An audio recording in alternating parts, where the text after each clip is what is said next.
akaandika sasa B yake, tunakwenda, tulikuwa na A sehemu A, tunakwenda B. Nasema namna ya kuipoteza hiyo nguvu. Namna ya kuipoteza hiyo nguvu. Unaweza ukawa umeipata lakini inapotea. Hiyo nguvu unaweza ukapewa. Naomba na mimi nisikilize waimbaji. Mkae kimya vizuri, mtulie. Waimbaji wa Busonzo nishahubiri Busonzo. Kuna gulio la, kuna mnada wa ng'ombe. Nishahudumu hapo Busonzo. Hapo Busonzo nimeshahubiri injili hapo. Kwa hiyo maeneo hayo yote mnasema nimepita. Paka huko si wapo, kutoka msalabani unaingia kule ndani. Polini huko ndani huko unalima mipungo huko.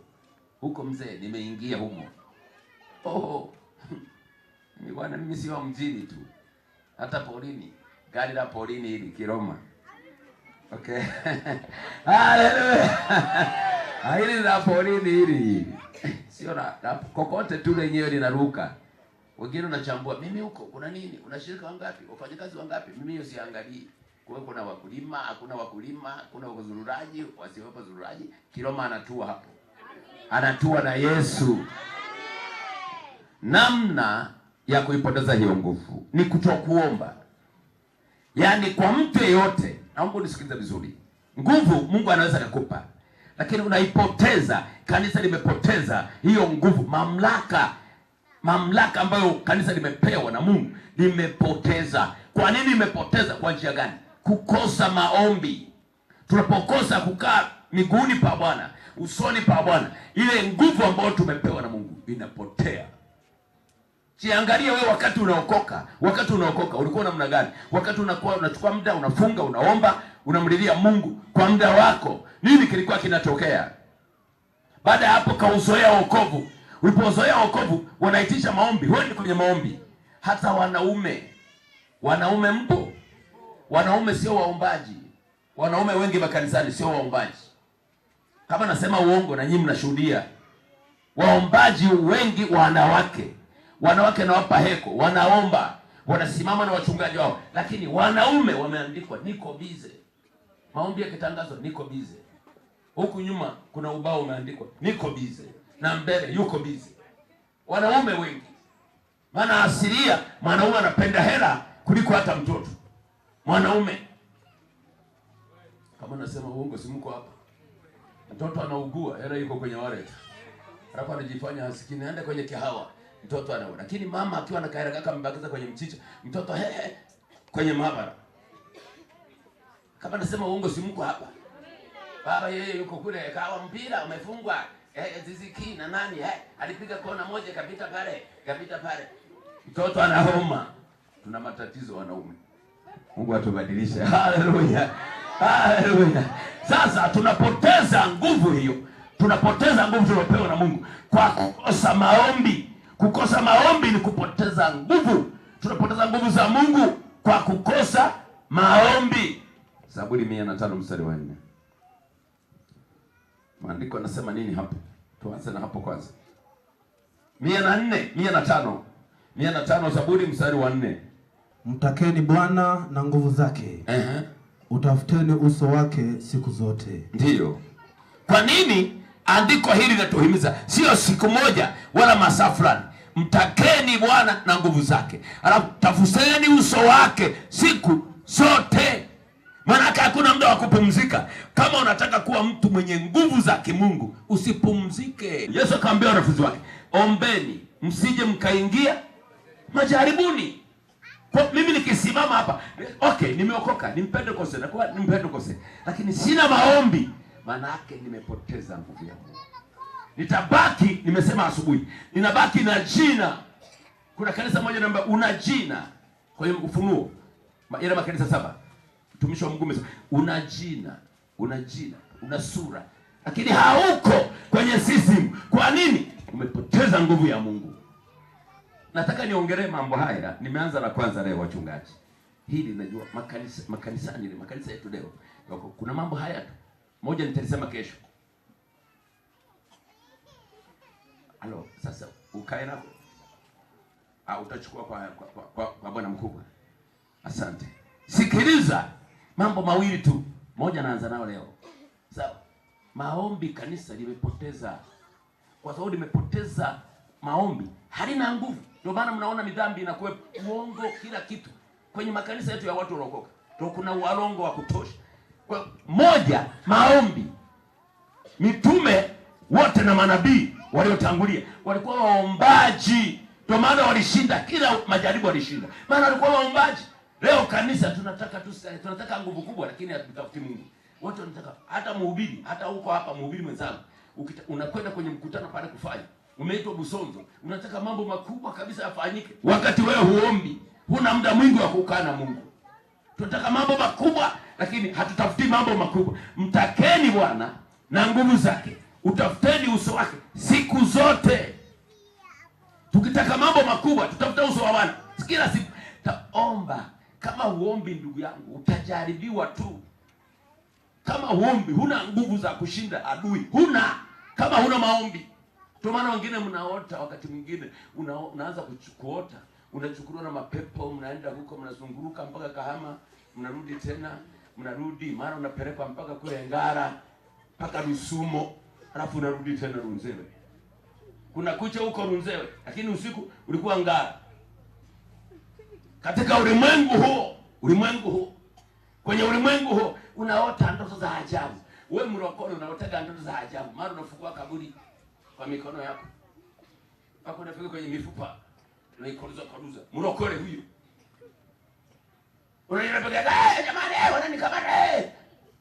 Una njozi za ajabu. Shida iko wapi? Huna Mungu. Maana hujamtaka Mungu na nguvu zake na kutafuta uso wake siku zote. Kanisa limepoteza sura. Yaani hapa hata kama nasema kanisa limeacha mahala pake pa kupata nguvu. Maombi, hatuombi. Nasema hatuombi. Ndio maana hatuna nguvu za kimungu. Asubuhi nilisema adui mkubwa leo kwa kanisa la Mungu, wewe itisha kuomba tu. Waambie watu waje kwenye maombi. Huwaoni. Ila wanataka mambo makubwa. Si kama mnanielewa. Wangapi mnanielewa? Wangapi mnanielewa? Wanakwaya mnaomba? Wahubiri wenzangu mnaomba? Mna muda wa kukutana hata risali moja? Nilikwambia asubuhi risali moja ni risala wachanga waliokoka juzi. Ndio wanakutana, Baba Mungu, bariki kwaya yetu, tupe sauti za kuimba. Haleluya. Risali. Lakini waliokoka zamani wanakwenda zaidi ya masaa 2 matatu, maana wameokoka, wanajua kuomba. Kama na risali moja linakushinda la wachanga, utashindaje dhambi? Dhambi lazima ikufurumule tu. Itakufurumula. Utajifanya kama upepo kwenye mti kama hujakamata vizuri chini. Upepo utakuja, utatekeleza, baadaye utaanza kung'oa huo. Maana hamuna mizizi yake imeshang'olewa. Ni hivyo. Bila kuomba lazima upoteze nguvu ya Mungu. Kwa hiyo sisi wa Pentecoste tu, jamani, kwa mfano sasa hivi mmekatwa pale, sisi ndio wanatakiwa wapewe vijiji, wafungue makanisa ili parish iwe kubwa. Yaani pigana, nakupa hiyo, nakupa maono hayo. Panua mchungaji. Yaani usikubali huduma yenu na kuhanga ikae tu, mpanue. Mlikuwa 5, mmetolewa 5 6. Baada ya mwaka mmoja miwili, mna matawi kule 16. Ibariko baba. Haleluya. Waambieni rafiki zangu tunakutana Galilaya. Haleluya. Huko wataniona. Sasa unafikiri Yesu bado yuko kwenye mawe? Yuko kwa baba yake, anasubiri tu sasa. Anasubiri, anaangalia dunia. Kanisa lina matobo. Kanisa halina nguvu. Anaambiwa Yesu, fuata sasa kanisa. Anapotazama kanisa, Yesu analia machozi mpaka sasa. Kwa sababu kanisa halijakaa vizuri. Yesu analia. Wakati wote kengele italia, pa! Yesu atakuja pale mawinguni. Hata kanyaga hii ardhi. Anakuja Yesu hapo. Ile unaita later period. Wakati wa unyakuo, anakuja anaishia pale. Halafu tulioko chini hapa tuna Roho Mtakatifu. Tumejaa nguvu za Bwana. Tuna maombi. Tutatoka hapa. Maombi, yani ule utakatifu na nguvu ya Roho Mtakatifu inaniondoa hapa mpaka huko na kwenda kuungana na Yesu.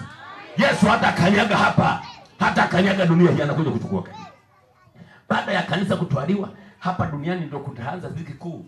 Mnasikia dhiki kuu, tabu ya Yakobo.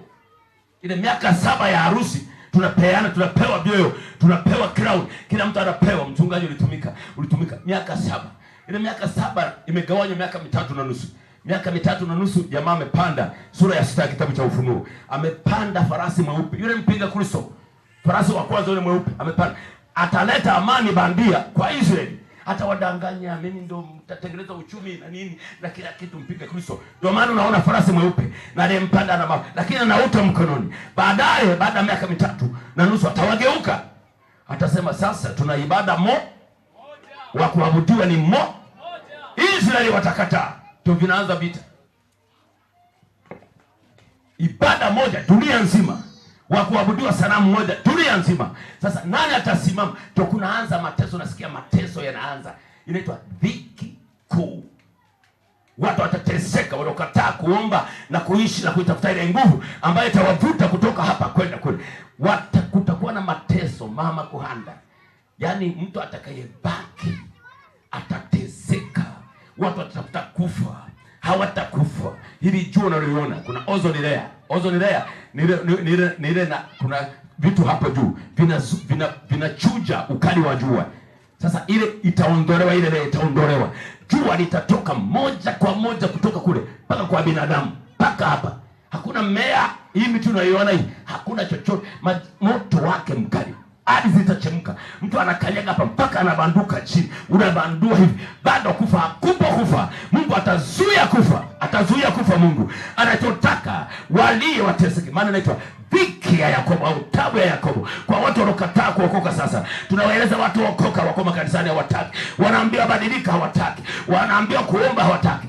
Iko dhiki inakuja kwa wote wanaojifanya wanajua, wanaojifanya wanafahamu. Watalia na kusaga meno, wala hakuna msaada. Maana msaada na wakati uliokubalika tuliuchezea. Wakati uliokubalika ni sasa. Saa ya wokovu ni sasa. Amua mwenyewe kusuka au kunyoa, amua. Lakini Yesu anakuja, Yesu anakuja kuchukua watu waliojaa nguvu yake. Tuseme amina.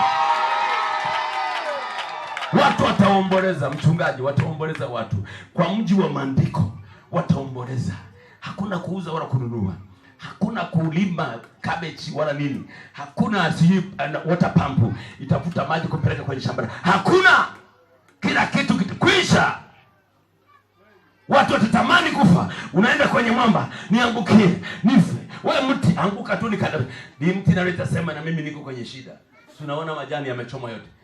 Kila mtu na wakake. Na wewe ndiye na wako. Kutakuwa na shida dunia hii. Dunia inakudanganya nini wewe? We binti, we mama yangu, inakudanganya nini? Duniani hapa bure. Hata mwili ulionao unakudanganya. Na wenyewe ukifanya hivi, ukifanya hivi kwenye mwili wako, alafu nusa mavi ya kuku. Sijaribu hata saa hizi tunahubiri hapa. Sasa wewe ni mwili unakusaidia nini basi? Unaringa, mimi nimeumbwa asubuhi. Na kana nimeumbwa asubuhi. Umeumbwa asubuhi. Utasoma Biblia hii, hakuna chochote. Maana Roho wa Mungu anayevuvia neno ameondoka. Anaondoka na watakatifu. Siku kanisa linatwaliwa, Yesu anaondoa Roho wake Mtakatifu. Kwa hiyo hapa duniani parabaki ukiwa hamna chochote. Biblia hii inakwambia, Biblia kwako na kwangu inakuwa gazeti tu. Hamna kitu hapa. Hakuna uvuvio hapa. Wala Mungu hataangalia tena Biblia. Sasa ni heri yako tafute nguvu leo. Usipoteze ile nguvu, tafuta kuwa na nguvu. Tafuta kukaa mbele za Bwana. Hivi nyinyi mnaliaga machozi wakati mnaomba? Mnalia machozi au tu mnafanana tu? Mtu wa dini gani? Mimi nasali dini ya kulia. Ndio, ya kulia. Wewe unalia wewe? Wewe unalia machozi, unaliaga? Biblia inasema Yesu akalia machozi. Hata alipofika kwa yule jamaa aliyekuwa amekufa, kwa Lazaro. Biblia inasema Yesu akalia machozi. Kiingereza kinasema Jesus wept. Maneno mawili tu. Lakini sisi tunaongeza na moja. Yesu akalia machozi. Kwa Yesu alilia machozi. Yesu alihisi, akaumia. Wewe nini? Kwa nini wewe usiumie kwenye maisha yako?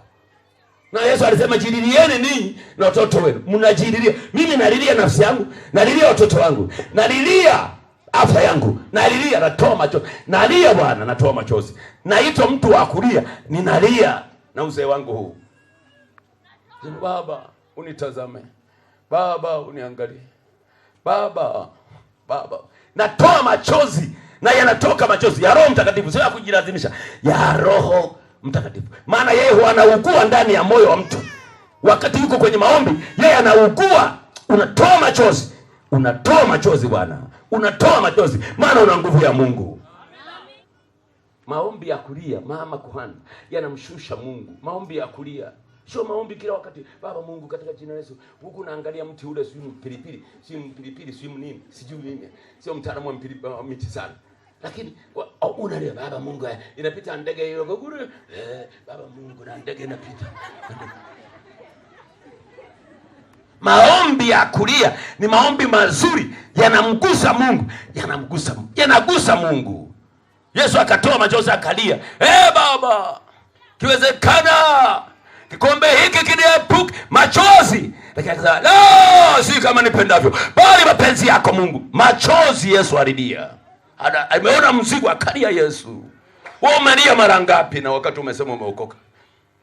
Machozi ya unalia. Maombi bwana, mtakeni Bwana na nguvu zake, utafuteni uso wake ili usipoteze ile nguvu. Nawaambia nimeona mengi. Mimi nimeingia kanisani mwaka wa 83, wachungaji. Niko Arusha bado kijana, mwaka wa 83. Niko kanisani na sali nalia 83. Sasa angalia 83 mpaka leo. Mpaka leo. Unaonaje mzee? Nimeona mangapi? Nimeona watu tunao wanabebwa, wanakwenda huko, wengine wanakuwa walevi na kwenye bar, wanacheza na muziki. Wanakuwa kanisani, wamebebwa. Kiroma sisi tuko tu, Baba nitie nguvu. Tie nguvu. Unamlilia Mungu, unajililia wewe na nafsi yako. Maombi, bila maombi ndugu yangu uko twanga wako dumayo. Unakutana na jina la manike, eno tora. Tunarake bukiro njaba ni wanyama. Nyang'ani la manike, ngani chane. Chakongana. Ndani ya roho nyeruka hiyo mnaosikia. Wengine mnihurumie. Jamani, tuko pamoja? Unaposikia kupoteza nguvu ya Mungu, maana yake ni kukosa. Unapokosa, unakosa ile nguvu, inaondolewa.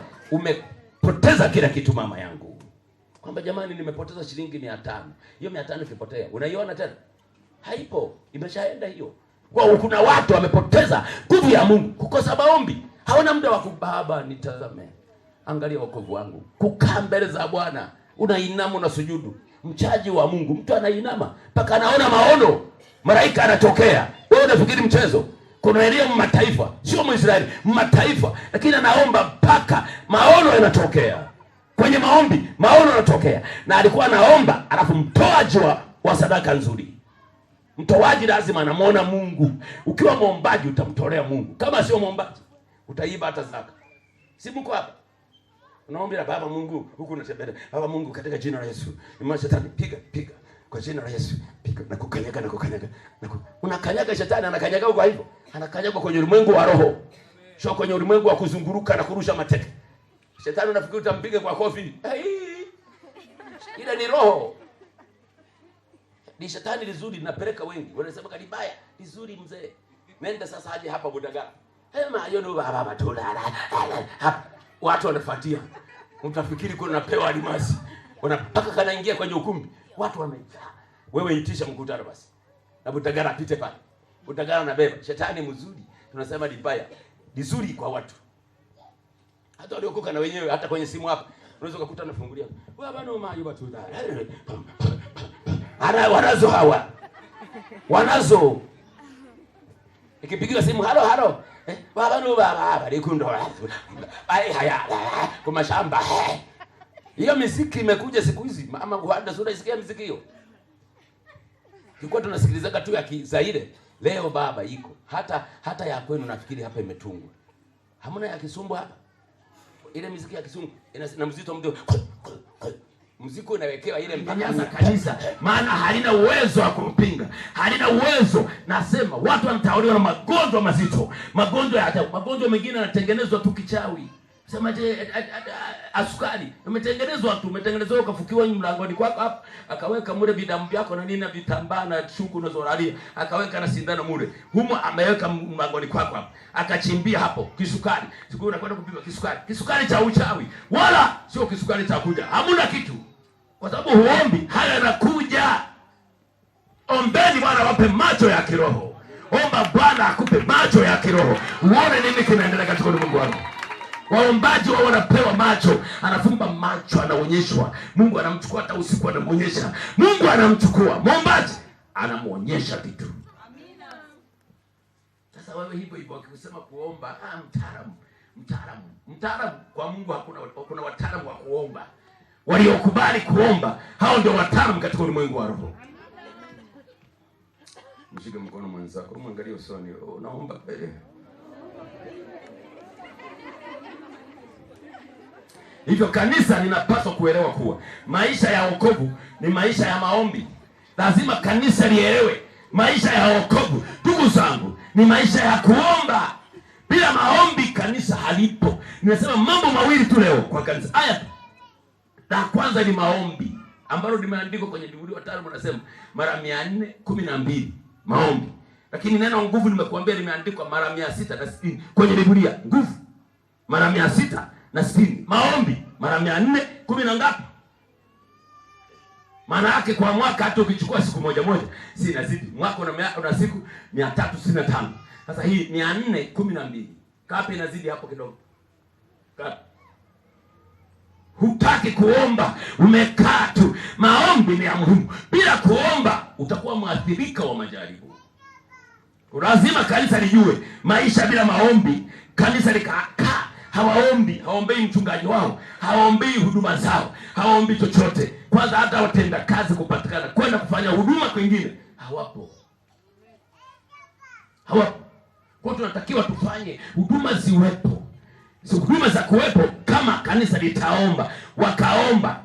Kitabu cha Matendo ya Mitume sura ile ya 6 nafikiri ya 7.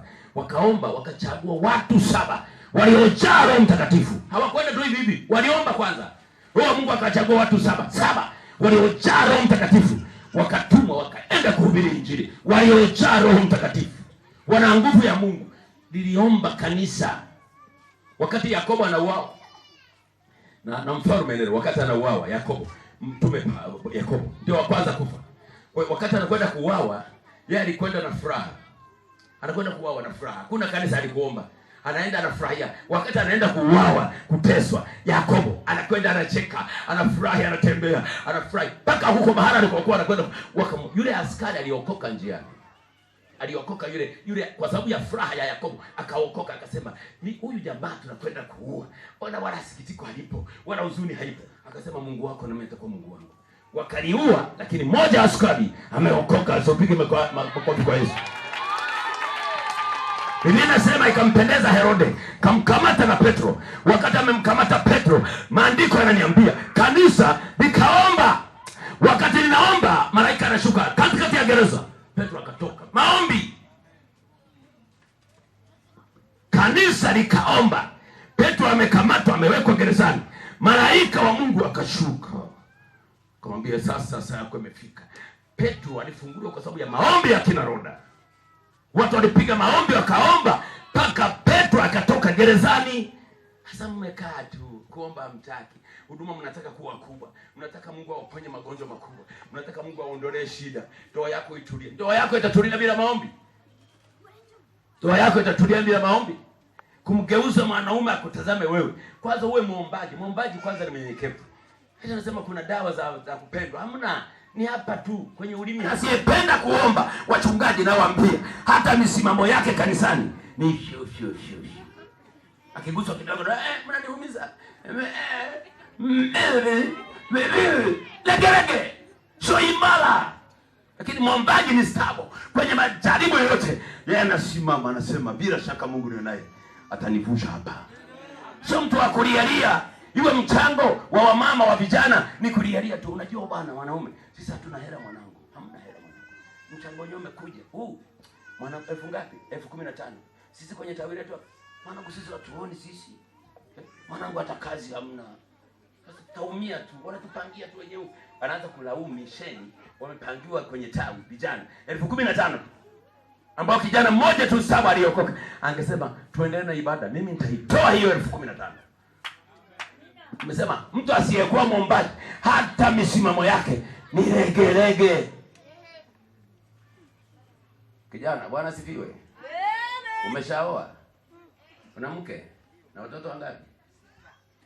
Ubarikiwe, mpigieni makofi. Siku ya 6 ya mwanadamu. Mwanangu siku ya 6 ya mwanadamu. Haleluya. Haleluya. Huko watu wamejaliwa. Kuna mzini watu wanasema, mwanangu tazeeka, watoto wote hao Tawalisha nini? Baba fulani wawili tu, alafu mimi naenda kwenye kitanzi. Karibu umbo langu bado niko hivi. Wawili tu. Hana habari na kuzaa. Kwenye kitanzi. Kwenye nyota ya kijani. Nyota ya kijani. Hata makanisani imejaa. Nyota ya kijani. Hivi mpango wa Mungu ni watoto wawili au ngapi wachungaji? Sisi wahubiri wa Injili. Ati mpango wa Mungu ni watoto wawili. Mungu alisemaje? Zaeni mkaongezeke. Mkaijaze nchi. Sasa wa mama, mko mnaotumia kitanzi na vitu vingine. Mko kwenye mpango wa Mungu au wa shetani? Yesu ni Bwana. Yesu ni Bwana. Yesu ni Bwana. Hakuna mwingine kama, hakuna mwingine. Hao wanaomsuia Mungu. Eti nyota ya kijani. Kwa nini ungezaliwa wawili wewe ungetoka? Mimi tuko zaidi ya watoto 10. Sasa mama angezuia, ningetoka. Mama yangu amezaa watoto zaidi ya 10. Na mimi nimo. Sasa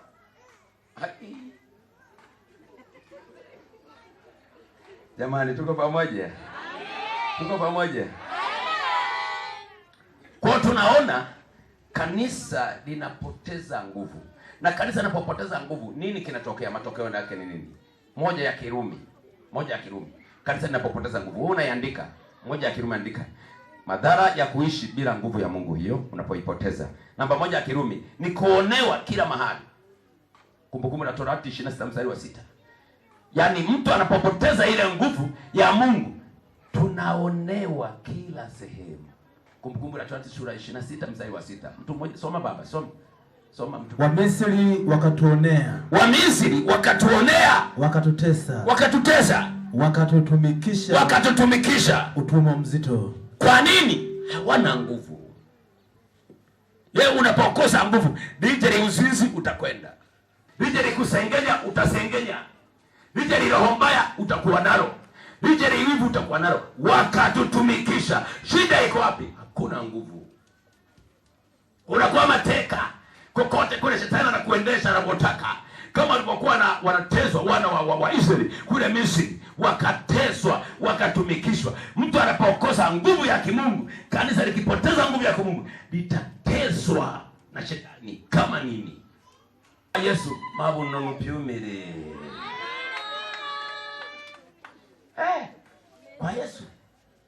Kwa Yesu kutamu.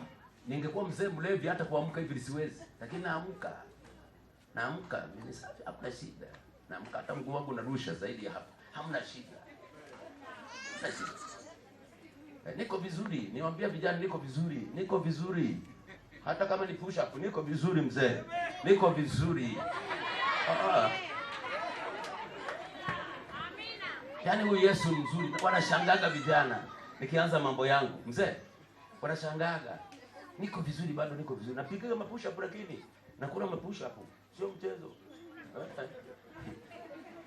Siraki ugali tuna maombi na push up. Piga push up mpaka